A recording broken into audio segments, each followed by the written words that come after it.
कहते हैं सच्चाई बोलने के लिए हिम्मत चाहिए, और जब यही सच्चाई सत्ता के बड़े चेहरों के सामने बोली जाए तो उसका असर और गहरा होता है। मध्य प्रदेश की राजनीति में इन दिनों एक ऐसा ही वीडियो चर्चा में है। ये वीडियो किसी विपक्षी नेता का नहीं बल्कि बीजेपी के अपने ही घर से आया है। इंदौर के मेयर पुष्यमित्र भार्गव के बेटे संघमित्र भार्गव ने प्रदेश के मुख्यमंत्री मोहन यादव के सामने ही डबल इंजन सरकार की कमियां गिना दी। भाषण इतना दमदार था कि मंच पर बैठे मुख्यमंत्री, मंत्री, सांसद और विधायक सब मुस्कुराते तो रहे, लेकिन चेहरे की असहजता छिप नहीं पाई। अब ये वीडियो सोशल मीडिया पर खूब वायरल हो रहा है और कांग्रेस ने इस मौके पर बीजेपी को घेरने का कोई मौका नहीं छोड़ा। नमस्कार, मैं हूँ चेष्टा नागर, आप देख रहे हैं द हिंदी टॉप। आखिर क्या है इस पूरे वीडियो की कहानी, क्यों ये चर्चा का विषय बन गया है, आइए विस्तार से जानते हैं इस वीडियो के अंदर हम। ये घटना 4 सितंबर की बताई जा रही है, जहां थी देवी अहिल्या यूनिवर्सिटी का ऑडिटोरियम, जहां स्वर्गीय निर्भया सिंह पटेल स्मृति वाद विवाद प्रतियोगिता हो रही थी। संघमित्र इस प्रतियोगिता के विजेता बने और उन्हें मंच पर भाषण का मौका मिला, लेकिन जैसे ही माइक संभाला माहौल गंभीर हो गया। संघमित्र ने सबसे पहले बुलेट ट्रेन के वादे पर सवाल खड़े किए। उन्होंने कहा कि सरकार ने दावा किया था कि 2022 तक अहमदाबाद से मुंबई बुलेट ट्रेन दौड़ेगी, लेकिन 2025 आ गया, बुलेट ट्रेन अभी भी सिर्फ प्रेजेंटेशन में कैद है। करोड़ों रुपए खर्च हो गए, जमीनी अधिग्रहण में घोटाला हुआ, लेकिन सपना अधूरा रह गया। उन्होंने तंज कसते हुए कहा, बुलेट ट्रेन तो नहीं, लेकिन वादा खिलाफी की रफ्तार जरूर दौड़ रही है। इसके बाद उन्होंने रेलवे हादसे का मुद्दा उठाया।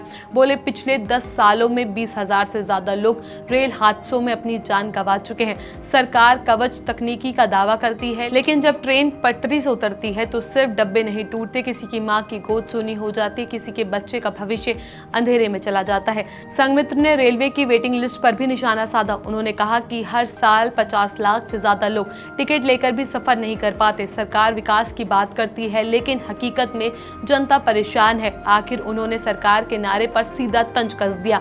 सरकार कहती है सबका साथ सबका विकास, लेकिन रेलवे में हो रहा दलाल का साथ, निशेष का विकास और जनता का विरोध। उनके इन शब्दों से हॉल कुछ देर के लिए खामोश हो गया। मंच पर बैठे मुख्यमंत्री मोहन यादव, विधानसभा अध्यक्ष नरेंद्र सिंह तोमर, मंत्री तुलसी सिलवट और अन्य नेता मुस्कुराने की कोशिश कर रहे थे, लेकिन चेहरे पर असहजता साफ झलक रही थी। बेटे के भाषण के बाद मेयर पुष्यमित्र ने सफाई दी कि उन्होंने अपने बेटे को ये सब कहने के लिए नहीं कहा, जिस पर मुख्यमंत्री ने मजाक के लहजे में कहा, आप अपने ऊपर क्यों ले रहे हो, मैं तो आपको देखकर बोल ही नहीं रहा। लेकिन ये मामला यही नहीं रुका। इस भाषण के हिस्से को कार्यक्रम की लाइव स्ट्रीमिंग से हटा दिया गया, मगर मोबाइल कैमरों में पहले ही इसको कैद कर लिया गया था। वीडियो सोशल मीडिया पर वायरल हो रहा है। कांग्रेस ने तुरंत इसे भून लिया। कांग्रेस नेताओं ने ट्वीट कर लिखा, मुख्यमंत्री मोहन यादव की मौजूदगी में इंदौर मेयर के बेटे ने ही सरकार की कलाई खोल दी। अब ये वीडियो बीजेपी के लिए ही मुश्किलें खड़ी कर रहा है, क्योंकि सवाल उठने लग गए हैं कि कोई विपक्षी नेता नहीं बल्कि पार्टी के ही मेयर का बेटा बोल रहा है। तो ये थी कहानी उस वीडियो की जिसने मध्य प्रदेश की राजनीति में नई हलचल पैदा कर दी है।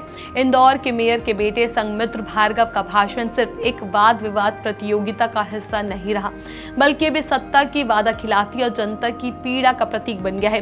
कांग्रेस ने इसे जमकर भूना और बीजेपी के लिए यह एक आश्चर्य स्थिति बन चुकी है। सवाल यह है कि क्या ये आवाज सिर्फ एक भाषण तक सीमित रहेगी या फिर आने वाले चुनावों में जनता की गूंज बनकर सत्ता तक पहुंचेगी। इस खबर पर आपका क्या कुछ कहना, अपनी राय हमें नीचे कमेंट बॉक्स में जरूर बताएं। ऐसी और भी वीडियोस के लिए आप हमारे चैनल द हिंदी टॉप को सब्सक्राइब कर लें। इसके अलावा आप हमें एक्स, फेसबुक और इंस्टाग्राम पर भी फॉलो कर सकते हैं।